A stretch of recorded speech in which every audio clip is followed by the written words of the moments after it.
जय Hind friends. Last video में आपने देखा कि हमने पार्लियामेंट टॉपिक स्टार्ट किया था और उसमें हमने डिस्कशन किया था कि पार्लियामेंट का जो बेसिक्स है उसको हम किस तरह से एग्जाम के हिसाब से प्रिपेयर कर सकते हैं।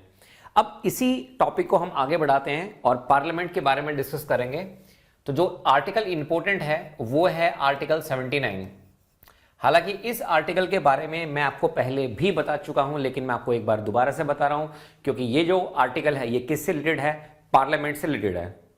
अब ये आर्टिकल क्या कहता है? आर्टिकल 79 कहता है बेसिकली में ये कॉन्स्टिट्यूशनल सैंक्शंस देता है। क्या देता है ये? अगर मैं इसको लिखना चाहूं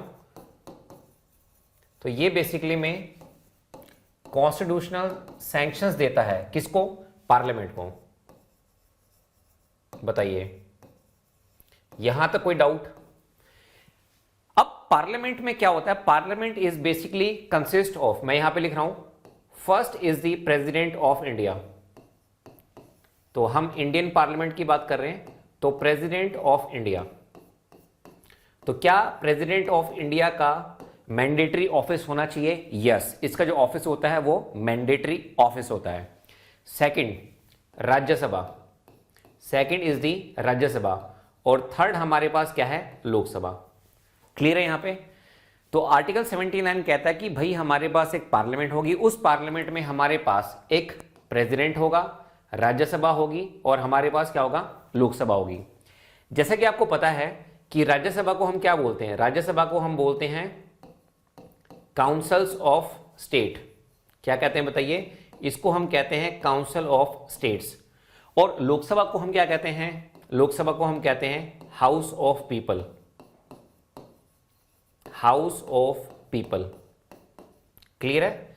तो पार्लियामेंट के अंदर तीन चीजें आती हैं। एक हमारे पास प्रेसिडेंट साहब आएंगे, लोकसभा होगी, राज्यसभा होगी।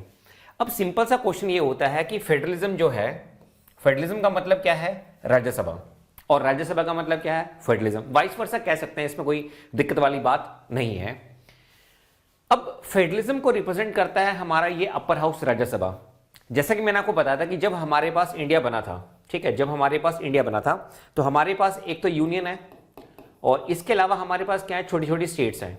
ठीक है, अब इन स्टेट्स को डर ये था कि भैया अब सारी की सारी पावर तो किसके पास है? यूनियन के पास है, हमारे पास कुछ बचा है नहीं। तो अंबेडकर साहब ने कहा कि आपको घबराने की आवश्यकता नहीं है, हम आपकी रिप्रेजेंटेशन देंगे कहां पे? सेंटर में। और किसकी फॉर्म में देंगे? Member of the Rajya Sabha.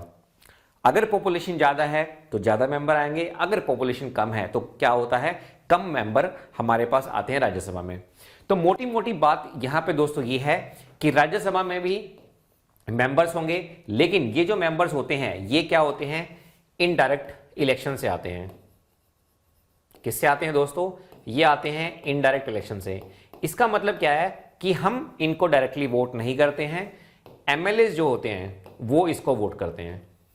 इतना क्लियर हो गया?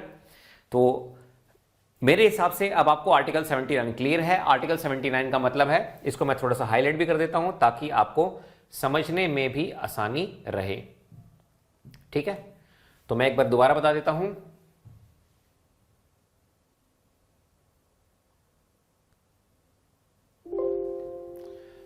तो आर्टिकल 79 क्या कहता है? कॉन्स्टिट्यूशन सैंक्शन देता है पार्लियामेंट को। तो हमारे पास एक प्रेसिडेंट साहब होंगे, राज्यसभा होगी और हमारे पास क्या होगी? लोकसभा होगी। एग्री है?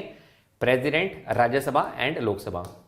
तो मैं इसको हाईलाइट भी कर देता हूं थोड़ा सा ताकि आपको समझने में कोई प्रॉब्लम ना रहे। ठीक है, इसका साइज थोड़ा सा बढ़ा देते हैं।